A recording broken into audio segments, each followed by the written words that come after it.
ஏசாயாவின் புஸ்தகம் 14ஆம் அதிகாரம் 24ஆம் வசனம். நான் நிர்ணயித்திருக்கிறபடியே நடக்கும், நான் நிர்ணயித்தபடியே நிலை நிற்கும் என்று சேனைகளின் கர்த்தர் ஆணையிட்டு சொன்னார். அன்பின் தெய்வமே, நன்றியோடு சோதரிக்கிறோம். தேவரீர் கர்த்தாவே, அற்புதமான கரத்தை நீட்டி, ஆசீர்வதிக்கப்பட்ட கரத்தை நீட்டி, தேவரீர் கர்த்தாவே இந்த வார்த்தையை தொடர்ந்து தியானிக்க இதற்கு நேராய் வழி நடத்தி கொண்டிருக்கிறேன். ஏன் என்று எனக்கு புரியவில்லை, ஆனால் நடக்கும். எப்படி நடந்தது எனக்கு தெரியாது. அநேகருக்கு பல லட்சங்களை ஆரம்பத்தில் பல லட்சமா நீ கட்டளையிட்டு நம்ப முடியாத அளவுக்கு.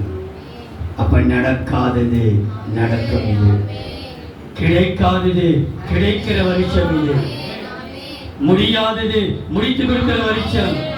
கர்த்தர் ஆணையிட்டு சொல்லி இருக்கிறேன், நான் நினைத்திருக்கிறபடியே நடக்கும், நான் நிர்ணயித்தபடியே நிலை நிற்கும் என்று சேனையின் கர்த்தர் தமது பேரிலே ஆணையிட்டு சொல்லியிருக்கிற கர்த்தாவே, இயேசுவே, நாங்கள் பெற்றுக் கொள்ள முடியாத அளவுக்கு இருக்கிற எல்லா தடைகளை இப்போது நீக்குவீராக. நடக்கும் என்று சொன்ன கர்த்தர், நடக்காதபடிக்கு தடை வருகிறதை நீரே அதை மாற்றுவீராக. எங்கள் பாவங்களை கண்டோ, எங்கள் குறைகளை கண்டோ, எங்கள் குற்றங்களை கண்டோ, அதை நடக்காதபடிக்கு தடை வராதபடிக்கு தீமை பார்க்க மாட்டாத சுத்த கண்ணனே, நீர் வாக்கு கொடுத்திருக்கிறீர், கொடுத்த வாக்கை நிறைவேற்றுவீராக. தொடர்ந்து நீ பேசும், இந்த நாமத்தை பயன்படுத்திக் கொள், இயேசுவின் நாமத்தில் பிதாவே. திரும்ப ஒரு விசை ஏசாயாவின் புஸ்தகம் 14ஆம் அதிகாரம் 24ஆம் வசனம், 26ஆம் வசனம், 27ஆம் வசனம். நான் நினைத்திருக்கிறபடியே நடக்கும், நான் நிர்ணயித்தபடியே நிலை நிற்கும் என்று சேனையின் கர்த்தர் ஆணையிட்டு சொன்னார். நான் நிர்ணயித்தபடியே, நான் நிர்ணயித்து விட்டேன், இதுதான் உனக்கு, இவ்வளவு சம்பளம் உனக்கு நிர்ணயிச்சிருக்கிறேன், இந்த வேலை உனக்கு போஸ்ட் நான் உனக்கு நிர்ணயிச்சிருக்கிறேன், இந்த வீட்டை உனக்கு ஒதுக்கி வச்சு நிர்ணயிச்சிருக்கிறேன், இந்த காரியத்தை நான் தான் நிர்ணயம் செய்திருக்கிறேன்.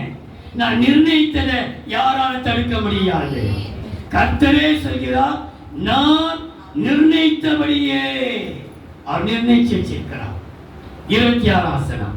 தேசம் அனைத்தின் மேலும் நிர்ணயிக்கப்பட்ட யோசனை எதுவே? யோசனை அவர் யோசித்து வைத்திருக்கிறார். எருசலேம் ஜெப சபை வருகிற மக்களுக்கு இதை இந்த தேசம் செய்ய வேண்டும். இந்திய தேசத்திலேயே நான் செய்ய திட்டமிட்டிருக்கிறேன். தேசத்திற்கு நிர்ணயிக்கப்பட்ட யோசனை இதுவே. சகல ஜாதிகள் மேலும் நீட்டப்பட்டு இருக்கிற கையும் இதுவே என்றார். சேனையின் கர்த்தர் இப்படி நிர்ணயித்திருக்கிறார். 27ஆம் வசனம் பாருங்கள். சேனையின் கர்த்தர் இப்படி நிர்ணயித்திருக்கிறார். யார் அதை வியர்த்தமாக்குவான்? யார் அதை தடை பண்ண முடியும்? கர்த்தர் நமக்காக திட்டம் வச்சிட்டார், நிர்ணயம் பண்ணிட்டாரு. இதுதான் விலை, வந்து மிஞ்சி கொடுக்க முடியாது, கீழே கொடுக்க முடியாது, ஏற்றி கொடுக்க முடியாது. கர்த்தர் உங்களுடைய சம்பளத்தை நிர்ணயிக்கிறது, கர்த்தர் நினைக்கப்படுகிறார். உடைய பதவியை நினைக்கப்படுகிறது, கர்த்தர் நினைக்கப்படுகிறார். நம்முடைய ஊழியத்தை நிர்ணயிக்கப்படுகிறது, கர்த்தர் நினைக்கப்படுகிறார். ஏனென்றால் நான் நிர்ணயித்தபடியே கர்த்தர் சொல்கிறார். அவர் என்ன நிர்ணயித்திருக்கிறார் நம்மை குறித்து? நல்ல ஒரு பிக்ஸட் சம்பளத்தை உனக்கு நிர்ணயம் பண்ணியிருக்கிறார். நீ எதிர்பாராத ஒரு வருமானம் கர்த்தர் நினைச்சு வச்சிருக்கிறார். அது உன் கையில் கொடுக்கப்படும். நீ நினைச்சே பார்க்க மாட்ட. உனக்கு ஒரு இடத்தை நினைச்சு வச்சிருக்கிறார், உனக்கு ஒரு போஸ்ட் நினைச்சு வச்சிருக்கிறார், ஒரு காரியத்தை கர்த்தர் நிர்ணயம் பண்ணி வச்சிருக்கிறார். நீ கிளம்பி அவசியம் இல்லை. வசனம் சொல்லி பாருங்கள். எரேமியா 4ஆம் அதிகாரம் 28ஆம் வசனம். இது நிமித்தம் பூமி புலம்பும். எரேமியா 4ஆம் அதிகாரம் 28ஆம் வசனம். இது நிமித்தம் பூமி புலம்பும், உயர் இருக்கிற வானங்கள் கருத்து போகும். நான் அதை சொன்னேன், அதை நிர்ணயம் பண்ணினேன். நான் அதை என்ன செய்திருக்கிறேன்? நிர்ணயம் பண்ணினேன். நான் மனஸ்தாபப்படுவதும் இல்லை, நான் அதை விட்டு திரும்புவதும் இல்லை. நான் சொன்னதை நான் செய்கிற வரைக்கும் மனஸ்தாபப்படவே மாட்டேன். உங்ககிட்ட என்ன பிரச்சனை இருந்தாலும் நான் உனக்கு சொன்னதை நிர்ணயிச்சதை நான் செய்து முடிக்கிற வரைக்கும் நம்மை கைவிடவே மாட்டேன். அவர் நமக்கு நிர்ணயிச்சிட்டார். அவர் நிர்ணயம் பண்ணினதை யாரால் தடை பண்ண முடியாது. எந்த சக்தியால் தடை பண்ண முடியாது. கர்த்தர் நமக்காக நிர்ணயம் பண்ணியிருக்கிறார். நான் நிர்ணயித்தபடியே தேவன் சொல்கிறார், இந்த வருஷத்திலே கர்த்தர் நமக்கு சில காரியங்களை நிர்ணயித்திருக்கிறார். பிசாசானவன் அவர் நிர்ணயித்ததை திசை திருப்ப பார்க்கிறான். ஆனால் கர்த்தர் சகலத்தின் நன்மைக்காகவே செய்ய அவர் வல்லவராக இருக்கிறார். நான் நிர்ணயித்தபடியே என்று கர்த்தர் சொல்கிறார். கர்த்தர் எதை நிர்ணயம் பண்ணியிருக்கிறார் என்று தியானிப்பதற்காக ஒரு பாடலை பாடலாம். கசந்த மாறா மதுரமாகும் என் வாழ்க்கை. அந்த பாடல் சபை பாட்டுக்கு தெரிந்து பாடலாம். கசந்த மாறா மதுரமாகும் வசந்தமாய் வாழ்க்கை. 255 வாழ்க்கை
நான் நினைத்தபடியே நடக்கும் என்று முதலாம் தேதி வாக்கு கொடுத்தார்.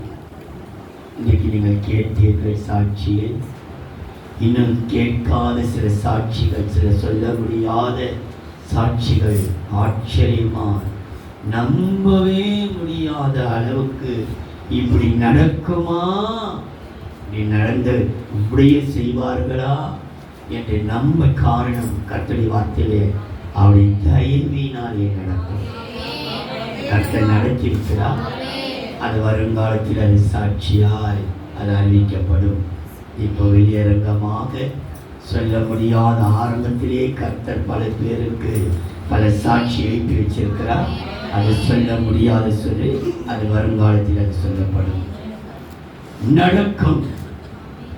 அதே போல முதலாவது வாரத்திலே நிலை நிற்கும். இரண்டாவது வாரத்திலே நினைத்திருக்கிறேன். மூன்றாவது வாரத்திலே ஆணைத்தபடியே. இப்பொழுது இந்த நாலாவது வாரத்திலே நிர்ணயித்தபடியே நடக்கும். அவர் நிர்ணயிச்சிருக்கிறார். எதை நிர்ணயிச்சிருக்கிறார்? ஆதியாகமம் 26ஆம் அதிகாரம் 28, 29. அதற்கு அவர் ஆதியாகமம் 26ஆம் அதிகாரம் 28, 29. அதற்கு அவர் நிச்சயமாய் கர்த்தர் உம்மோடு கூட இருக்கிறார் என்று கண்டோம். ஆகையால் எங்களுக்கும் உமக்கும் ஒரு ஆணை ஏற்படும் உண்டாக வேண்டும் என்று நாங்கள் நிர்ணயம் பண்ணினோம். நாங்கள் நிர்ணயம் பண்ணினோம், நிர்ணயிச்சிருக்கிறோம். எதை நினைச்சிருக்கிறோம்? அடுத்த வசனம். நாங்கள் உம்மை தொடாமல் நன்மையே உமக்கு செய்து. எதை நாங்கள் செய்தோம்? நாங்கள் நிர்ணயித்தது எது? நன்மை தவிர உனக்கு தீமையே செய்யல. நாங்கள் நினைச்சதெல்லாம் உனக்கு நன்மைதான், நான் உனக்கு தீமையே. நாங்கள் நிர்ணயிச்ச காரியம் என்ன தெரியுமா? உங்களுக்கு நன்மை செய்ய. ஒரு மனிதர்களே நன்மை செய்ய நிர்ணயித்திருக்கும் போது நம்முடைய தேவாதி தேவன் நான் நிர்ணயித்தபடியே சொல்றாரே. எதை நினைச்சிருக்கிறார்? நமக்கு நன்மை நினைச்சிருக்கிறார். வாசித்து முடிப்பார். உமக்கு நன்மையை செய்து, நன்மையே செய்து உம்மை சமாதானத்தோடு அனுப்பிவிட்டது போல. எப்படி அனுப்பினாங்க? சமாதானத்தை அனுப்பிவிட்டது போல. நீரும் எங்களுக்கு தீங்கு செய்யாதபடிக்கு. தீங்கு செய்யாத நான் நன்மை செய்த, நீங்க எனக்கு தீங்கு செய்யாதீங்க. நான் நிர்ணயம் பண்ணினேன், நன்மையே உனக்கு நிர்ணயம் பண்ணியிருக்கிறேன். எப்படி அனுப்பினேன்? சமாதானத்தை அனுப்பினேன். ஆகையால் நீ எனக்கு தீங்கு செய்யாதபடிக்கு உம்மோடு உடன்படிக்கை பண்ணிக்கொள்ள வந்தோம். நீர் கர்த்தரால் ஆசீர்வதிக்கப்பட்டவராமே என்றார். நீ யாரால் ஆசீர்வதிக்கப்பட்டவர்? கர்த்தரால் ஆசீர்வதிக்கப்பட்டவர். ஆகையினாலே கர்த்தர் நிர்ணயித்திருக்கிறார் நமக்கு நன்மையே செய்வதற்கு. பரம்பர நாட்கள் முழுவதும் நமக்கு தீங்கு நம்மை தொடராது, தீமை தொடராது, நன்மையை தொடரும்.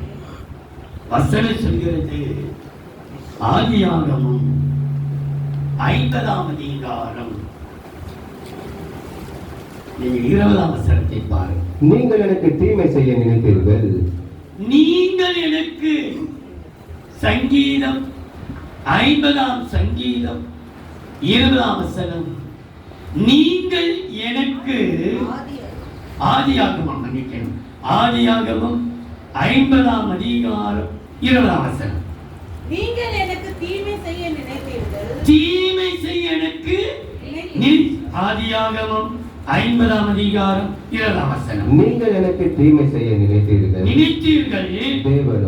தேவனோ இப்பொழுது நடந்து வருகிறபடியே வெகு ஜனங்களை உயிரோடு காக்கும்படிக்கு அதை நன்மையாக முடிய பண்ணினார். யார் முடிய பண்ணினது? தேவனோ. கர்த்தர் நமக்கு நன்மையை நிர்ணயம் பண்ணியிருக்கிறார். அந்த நன்மையை பெற்றுக்கொள்ள நமக்கு ஒரு உடன்படிக்கை அவசியம். 2 நாளாகமம் 29ஆம் அதிகாரம் 10-11. இப்பொழுது 2 நாளாகமம் 29ஆம் அதிகாரம் 10-11. இப்போது இஸ்ரவேலின் தேவனாகிய கர்த்தருடைய உக்கிர கோபம் உம்மை விட்டு திரும்பும்படிக்கு அவரோடு உடன்படிக்கை பண்ண என் மனதிலே நிர்ணயித்துக் கொண்டேன். நிர்ணயம் என்ன? கோபம் வராதபடிக்கு தேவனுடைய கோபாக்கினை என்னில வந்து விடாதபடிக்கு, என்னிலே இருக்கிற கரைகள் நிறைகள் குறைகள் நிமித்தமாக கோபம் வராதபடிக்கு இன்றைக்கு நான் நிர்ணயம் பண்ணுகிறேன். அந்த திரும்ப அந்த வசனத்தை வாசிப்பா, 10ஆம் வசனத்தை. இப்போது இஸ்ரவேலின் தேவனாகிய கர்த்தருடைய உக்கிர கோபம் நம்மை விட்டு திரும்பும்படி உக்கிர கோபத்தினால்தான் சில நன்மைகள் நடக்காது. நம்ம கையை விட்டு பிரிக்கப்பட்டிருக்கிறது, பிடுங்கப்பட்டிருக்கிற வருமானம், நம்முடைய ஆசீர்வாதம், நம்முடைய சுகபலன், நம்முடைய ஆரோக்கியம், நம்முடைய காரியங்கள் நம்முடைய கை விட்டு பிடிக்க ஒரு கர்த்தர் கொடுத்தார். அடிக்கடி சொல்றேன், அவருக்கு கொடுக்கவும் தெரியும், கொடுத்ததை எடுக்கவும் தெரியும். அதை மறந்துடாதீங்க. கர்த்தர் நம்மளை உயர்த்தவும் தெரியும், உயர்த்தின தேவனுக்கு கீழே தள்ளவும் தெரியும். அதனால் அவருடைய உக்கிர கோபம், அவர் அமைதியா இருக்கிறார். துர்க்கிரியைக்கு தக்க தண்டனை சீக்கிரமா நடக்காதனால இறுதி துணிகர கொள்ளிகள் ஒரு சொன்ன ஆண்டவர் மன்னிச்சிடுவார். அவர் மனதில் எத்தனை முறை மன்னிப்பாரு, எவ்வளவு காலம் மன்னிப்பாரு, எத்தனை வருஷம் மன்னிப்பாரு, யோசித்து பாருங்கள். எவ்வளவு காலம் விட்டு கொண்டு இருப்பாரு. ஆனா உங்களுக்கே தெரியும், உங்களுடைய ஆசீர்வாதம், உங்கள் சரீர சுகபலன், உங்கள் நிம்மதி, உங்கள் சமாதானம் படிப்படியாய் கர்த்தர் இறக்கிக் கொண்டே வருகிறார். கொஞ்சம். அதனால அவருக்கு ஒரு நஷ்டம் இல்லை, நமக்கு தான் நஷ்டம். நான் சபைக்கு போறேன், சபைக்கு வர உன்னுடைய இருதயமும் கர்த்தருடைய எப்படி யோசிக்கிறோம், உனக்கும் கர்த்தருடைய ஐக்கியம் இருப்பார். அங்கேனாலே அது உக்கிர கோபம் நம்மேல் வராதபடிக்கு அவரோடு உடன்படிக்கை பண்ண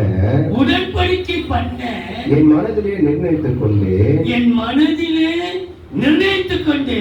என் குமாரரே. எப்படி கூப்பிடுறாரு அவரு? என் சத்துரு கூப்பிடல, என் சத்துருக்களே, துரோகிகளே, நன்மை பெற்ற துரோகிகளே, ஆசத்தை பெற்ற துரோகிகளே, நம்பிக்கை அதை துரோகி நம்பிடலாம். துரோகியை நம்ப விரோதி வரான், எதுக்க பார்த்து ஒதுங்கிடலாம். ஆனா பக்கத்திலேயே இருந்து நமக்கு துரோகம் செய்கிற துரோகிகளை தேவன் பார்க்கிறார். அநேக காரியங்கள். ஆனா கர்த்தருடைய வார்த்தை, என் குமாரரே இப்போது அசதியா இராதீங்கள். இன்றைக்கு இனிமேல் ஆகிலும், இதுவரைக்கும் அவர் காணாதே போல் இருந்தார். நாம் செய்த தவறுகளுக்கெல்லாம் காணாதவர் போல இருந்துட்டாரே, இனி அப்படி இருக்க மாட்டார். என் குமாரரே, இனிமேல் நீங்கள் அசதியா இராதீங்கள். நீங்கள் கர்த்தருக்கு பணிவிடை செய்யும்படி. கர்த்தருக்கு யாருக்கு செய்ய? சபைக்கல்ல, ஊழியருக்கல்ல, சப மக்களுக்கல்ல. நீ செய்கிற பணிவிடை யாருக்கு என்றால் கர்த்தருக்கு. நான் போக மாட்டேன், நான் வர மாட்டேன், நான் செய்ய மாட்டேன். நீ இல்லாதது வேறொருக்கு அந்த ஊழியம் புறப்பட்டு போயிடும். நீ செய்கிற பணிவிடை வேறொரு பக்கம் திரும்பிடும். என் குமாரரே, நீங்க உங்களுடைய பணிவிடை செய்யவும், அவருக்கு முன்பாக நிற்கவும். யாருக்கு முன்பாக நிற்க? கர்த்தருக்கு முன்பாக நிற்க, கர்த்தருக்காக நிற்கவும், அவருக்கு ஊழியம் செய்கிறவர்களுக்கும் தூபம் காட்டுவதுமாய் இருக்கவும் உங்களை அவர் தெரிந்து கொண்டார். தகுதி இல்லாத நம்மை தெரிந்து கொண்டார். ஒன்றுக்கு உதவாத நம்மை தெரிந்து, ஒன்றுக்கு உதவாத நம்மையும் நம்ம சொந்தங்கள் பந்தங்கள் நண்பர்கள் யோசித்துப்பா, அவங்களெல்லாம் கட்டி தெரிந்து ஏன் நம்மை தெரிந்து கொண்டார்? அவருக்கு துரோகம் செய்யறதுக்கா? அவருக்கு விரோதமாக நடக்கிறதுக்கா? அவருக்கு முன்பா பாவம் செய்வதற்காகவா? என் குமாரனே, எதற்காக குமாரத்தை தெரிந்து கொண்டார் என்றால் அவருக்கு முன்பாக நிற்க, அவருக்கு தூபம் காட்ட, அவருக்கு பணிவிடை செய்ய, அவருக்கு சேவை செய்ய, அதற்கு தான் அழைச்சிருக்கிறார். அதை விட்டுட்டு நீ இல்லாத பட்சத்தில் அந்த ஊழியம் வேறொருக்கு செய்ய, இது அவருடைய ஊழியம், அவருடைய ஆபத்து. அதனாலே நீ யோசியுங்கள், நான் நிர்ணயித்தபடியே நன்மை நட. இந்த நன்மை என்று சொல்லும் பொழுது நமக்கு தெரிந்த சொல்லுகிறேன், ரோமர் 8:28 அன்றியும் அவரால் தீர்மானிக்கப்பட்டவர்களுக்கு சகலமும், அவற்றில் அன்பு கூறியவர்களுக்கு சகலமும் எதுக்கு நடக்குதா? நன்மைக்கு எதுவாகவே நன்மை. சகரியா 9:12 நம்பிக்கையுடைய சிறைகளே அரணுக்கு திரும்புங்கள், இரட்டிப்பான நன்மை தருவே இன்றைக்கே. ஏசாயா 1:19 தேசத்தின் நன்மையை நீங்கள் புசிப்பீர்கள். உபாகம் 28:12 பரிபூர்ண நன்மை உண்டாயிருக்க தேவன் செல்வார். சங்கீதம் 23:5 உன் நாளெல்லாம் நன்மையே உன்னை தொடரும், நான் நிர்ணயித்தபடியே நன்மை நடக்கும். இரண்டாவது 83ஆம் சங்கீதம் 7ஆம் வசனம். ஏகமான சங்கீதம் 83ஆம் சங்கீதம் 7ஆம் வசனம். ஏகமான நிர்ணயமாய், ஏக மன நிர்ணயமாய் ஆலோசனை செய்து, ஆலோசனை கவனிங்கள், ஆலோசனையை அவர் நிர்ணயம் பண்ணியிருக்கிறார். தேவாலோசனை. நான் உனக்கு போதித்து நீ நடக்க வேண்டிய வழிகளை உனக்கு காட்டி உன்மேல் கண்ணை வைத்து உனக்கு ஆலோசனை சொல்லுவேன். 32ஆம் சங்கீதம் 8ஆம் வசனம் உனக்கு ஆலோசனை சொல்லுவேன், உனக்கு ஆலோசனை சொல்லுவேன். அப்போ ஆலோசனையை, தேவ ஆலோசனை நிர்ணயித்திருக்கிறார். இன்றைக்கு பல பேர் நமக்கு ஆலோசனை சொல்லலாம். ஆனால் விசேஷமாக 2025ஆம் வருஷத்திலே தேவனுடைய நிர்ணயிக்கப்பட்ட ஆலோசனை கர்த்தருக்கு வெளிப்பட போகிறது. அவருடைய வார்த்தையிலே ஒன்று, அவருடைய பிறப்பிலே ஏசாயா 9:6 அவர் ஆலோசனை கர்த்தர். அவர் ஆலோசனை சொல்லுகிற தெய்வம். இந்த ஆலோசனை என்று சொல்லும் பொழுது ஏசாயா 19ஆம் அதிகாரம் 17ஆம் வசனம். சேனைகளின்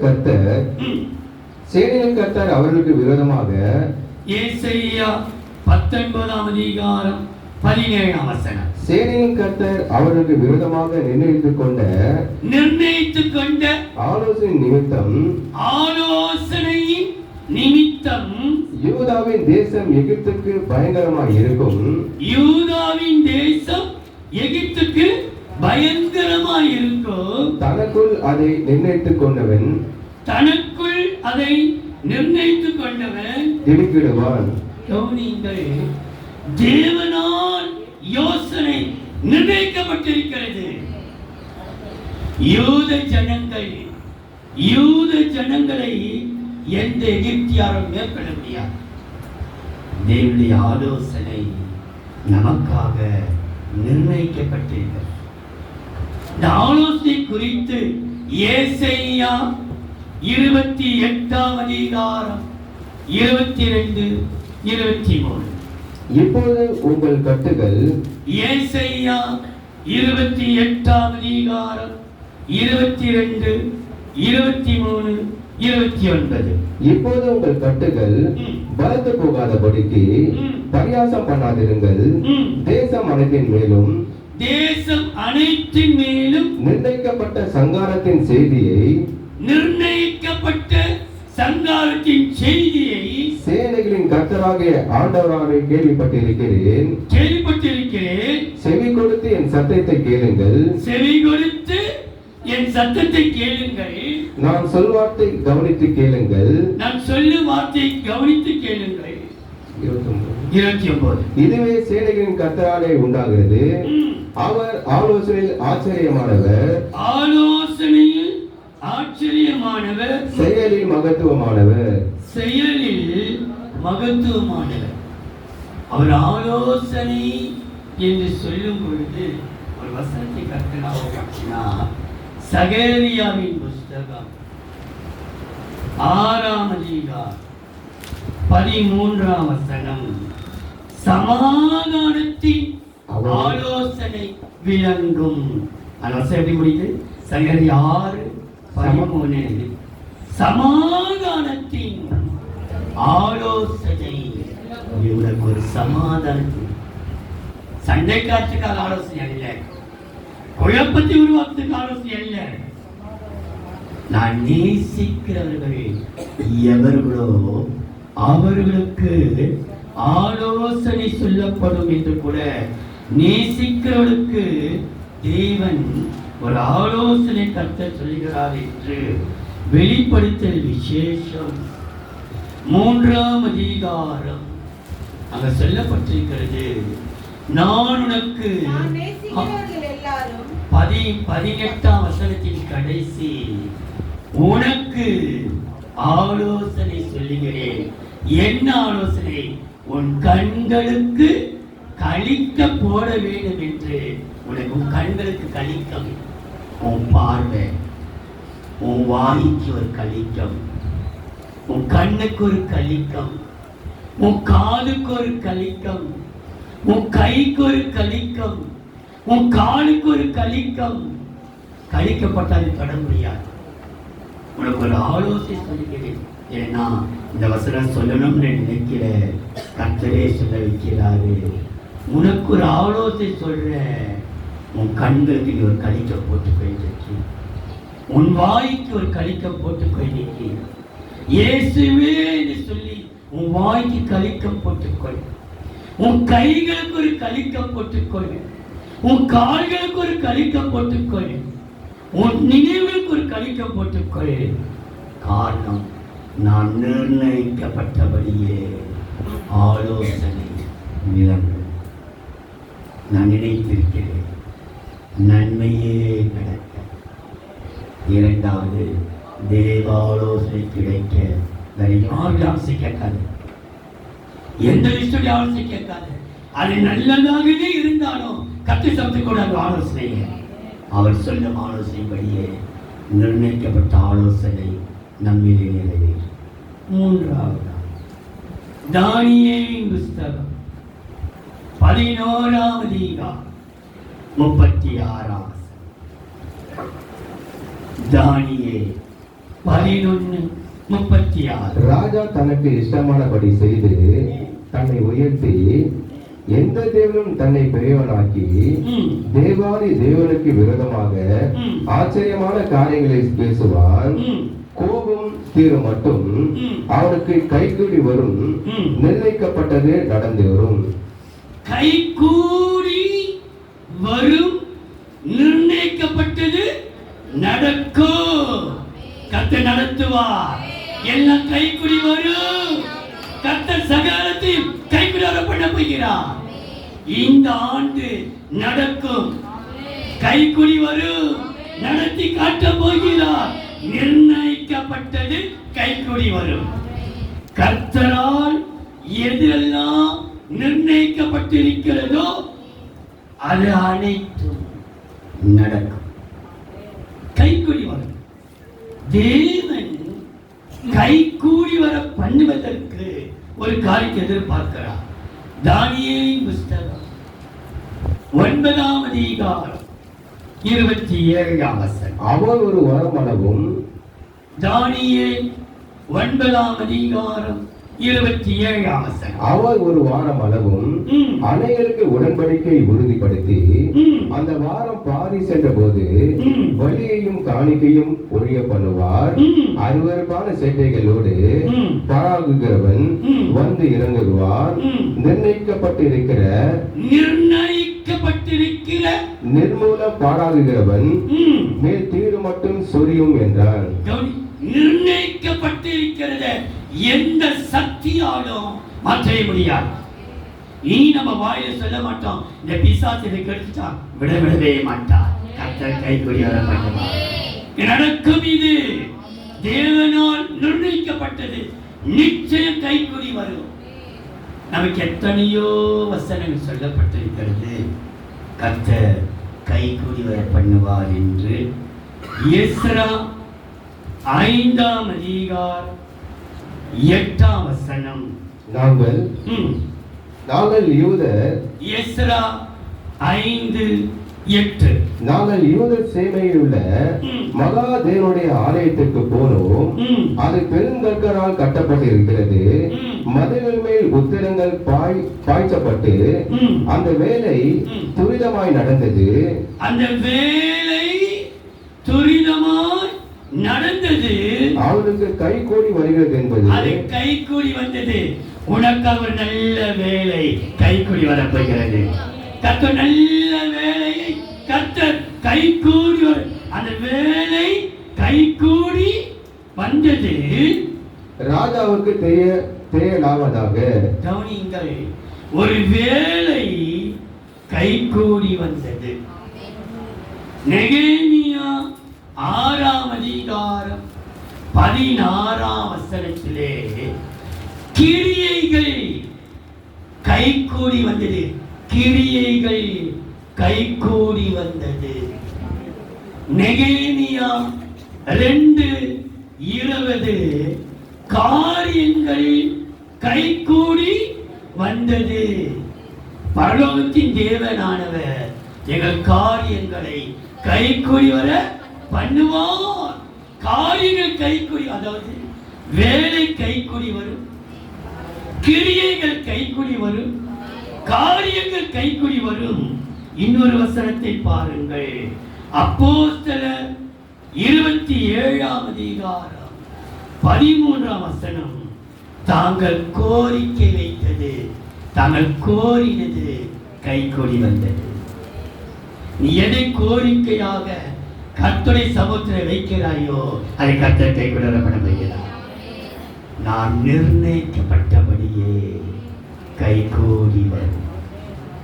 நான் நினைக்கப்பட்டபடியே நன்மை நடக்கும். நான் நினைக்கப்பட்டியே தேவ ஆலோசனை விளங்கும். 4ஆவதா சகேரியா 1ஆம் அதிகாரம் 6ஆம் வசனம். இராமர் போனாலும் சகேரியா 1:6. இராமர் போனாலும் தீர்க்கதரிசியாகிய என் ஊழியக்காரருக்கு நான் கட்டளையிட்ட என் வார்த்தைகளுக்கும் என் தீர்மானங்களும் உங்கள் பிதாக்களிடத்திலே படிக்கவில்லையோ? நான் நிர்ணயிக்கப்பட்டது பலிக்கவில்லையோ? எங்கள் வழிகளின்படியையும் எங்கள் கிரிகளின்படியையும் சேனையின் கர்த்தர் எங்களுக்கு செய்ய நினைத்தபடியே நிர்ணயித்திருக்கிறபடியே எங்களுக்கு செய்தார் என்று அவர்கள் திரும்ப வருவார்கள்.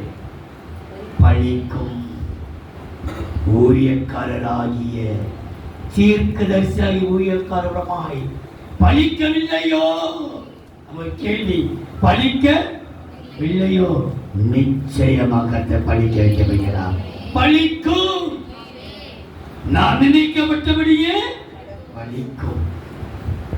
தேவன் எதை பழிக்க வைப்பார் என்றால், பழிக்க வைப்பதற்கு முன்பாக அந்த யோனாவின் புஸ்தகம் 3ஆம் அதிகாரம் 7 10 வரைக்கும் நீங்கள் வீட்டிலே போய் வாசித்துக் கொள்ளுங்கள். யோனா 3ஆம் அதிகாரம் 7, 8, 9, 10 தங்களை தாழ்த்தினார்கள். பொல்லாத கிரிகளை விட்டு ராஜாவும் அந்த ஜனங்களும் தங்களை தாழ்த்தினார்கள். தேவன் அவருடைய தாழ்த்தலை கர்த்தர் கண்ணோக்கி பார்த்து அவர்களுக்கு செய்ய வேண்டிய தீங்கை செய்யாமல் அவர்களுக்காக பல நன்மைகளை பழிக்க வைத்தார். எது பழிக்கும் என்று சொல்லப்பட்டிருக்கிறது? உபாகமம் 28ஆம் அதிகாரம் 2ஆம் வசனம். ஆசீர்வாதம் பழிக்கும். இப்போது சொல்லப்பட்ட ஆசீர்வாதம் அனைத்தும் பழிக்கும் என்று அங்க போடப்பட்டிருக்கிறது. உபாகமம் 28:2. நீ உன் தேவனாகிய கர்த்தரின் சத்தத்துக்கு செவி கொடுக்கும் போது இப்போது சொல்லப்படும் ஆசீர்வாதங்கள் எல்லாம் உண்மையில் வந்து உனக்கு பலிக்கும். ஆசீர்வாதம் பலிக்கும். யோபு 15ஆம் அதிகாரம் 32ஆம் வசனம். பூரணமாய் பரிபூரணமாய் வந்து பலிக்கும். பரிபூரணம் பலிக்கும். ரோமர் 3ஆம் அதிகாரம் 22ஆம் வசனம். ரோமர் 3:22. தேவநீதி நம்மிலே பலிக்கும். ரோமர் 3:26. விசுவாசம் பலிக்கும். நமக்கு சொல்லப்பட்ட அனைத்தும் பலிக்கும். கடைசியா நான் நிர்ணயிக்கப்பட்டபடியே நன்மை நடக்கும். நான் நிர்ணயித்தபடியே தேவாலோசனை விளங்கும். நான் நிர்ணயித்தபடியே கைக்குறி வரும். நான் நிர்ணயித்தபடியே பலிக்கும். கடைசியாக அப்போஸ்தலர் 11ஆம் அதிகாரம் 23-24. அவன் போய் அப்போஸ்தலர் 11ஆம் அதிகாரம் 23-24. அவன் போய் சேர்ந்து தேவனுடைய கிருபையை கண்டபோது சந்தோஷப்பட்டு கர்த்தரிடத்தில் மன நிர்ணயமாய் நிலைத்திருக்கும்படி எல்லோருக்கும் புத்தி சொன்னார். அவன் நல்லவனும் பரிசுத்த ஆவியினால் விசுவாசத்தினாலும் நிரந்தரமாய் இருந்தான். எப்படி இருந்தானா? நல்லவன், விசுவாசத்திலே நிறைந்து கர்த்தர் எனக்காக யாவை செய்வார். அவர் கொடுத்தாலும் கொடுக்காவிட்டாலும் அவருடைய அன்பை விட்டு நான் விலகவே மாட்டேன். அவன் நல்லவனும் பரிசுத்தால் நிறைந்த காரணம் நிர்ணயம் கிருபை வெளிப்பட்டதா கிருபை. அப்போஸ்தலர் 2:23. அப்படி இருந்தும் அப்போஸ்தலர் 2:23. அப்படியும் தேவன் நிர்ணயித்திருந்த ஆலோசனைபடியையும் கவனிங்கள். அவர் நிர்ணயித்தார், என் பிள்ளைகளுக்கு கிருபை கொடுக்க வேண்டும். அப்போஸ்தலர் 4:33. அப்போஸ்தலர் 4:33. பூரண கிருபை அவர்கள் எல்லார் மேலும் இறங்கினது. 1 பேதுரு 3ஆம் அதிகாரம் 7ஆம் வசனம். 1 பேதுரு 3ஆம் அதிகாரம் 7. ஜீவனாகிய கிருபை, பூரண கிருபை, ஜீவனாகிய கிருபை. பேதுரு 1 பேதுரு 5ஆம் அதிகாரம் 7ஆம் வசனம். 1 பேதுரு 5ஆம் அதிகாரம் 7ஆம் வசனம். 10ஆம் வசனம். 1 பேதுரு 5ஆம் அதிகாரம் 12ஆம் வசனம். நான் நிற்கிற கிருபை மெய்யான கிருபை. 1 பேதுரு 5:12. நான் நிற்கிற கிருபை மெய்யான கிருபை. நான் நிர்ணயித்தபடியே என்று கர்த்தர் சொன்னார். நன்மையை நிர்ணயித்திருக்கிறார், தேவாலோசனை நிர்ணயித்திருக்கிறார், கைகூடி வருகிறதை நினைத்திருக்கிறார், பலிக்க போகிறதை நினைத்திருக்கிறார். கிருபையை நிர்ணயித்திருக்கிறார். அன்பின் தெய்வம், மனன்றியோடு சோதரிக்கிறோம். பிதா, குமாரன், பரிசுத்தாவி நாமத்தினாலே நான் நிர்ணயித்தபடியே நடக்கும் என்று சேனைகளின் கர்த்தர் தமது பேரில் ஆணையிட்டு சொல்லியிருக்கிறேன். எங்களுக்கு நன்மையை நிர்ணயிச்சிருக்கிறேன். தேவாலோசனையை நிர்ணயம் பண்ணி வைத்திருக்கிறேன். கைகூலி வர பண்ண வேண்டிய காரியங்களை நிர்ணயம் பண்ணி வைத்திருக்கிறேன்.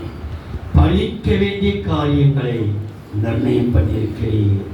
எல்லாற்றுக்கும் நான் இந்த கிருபைகளை நிர்ணயம் பண்ணி வைத்திருக்கிறேன்.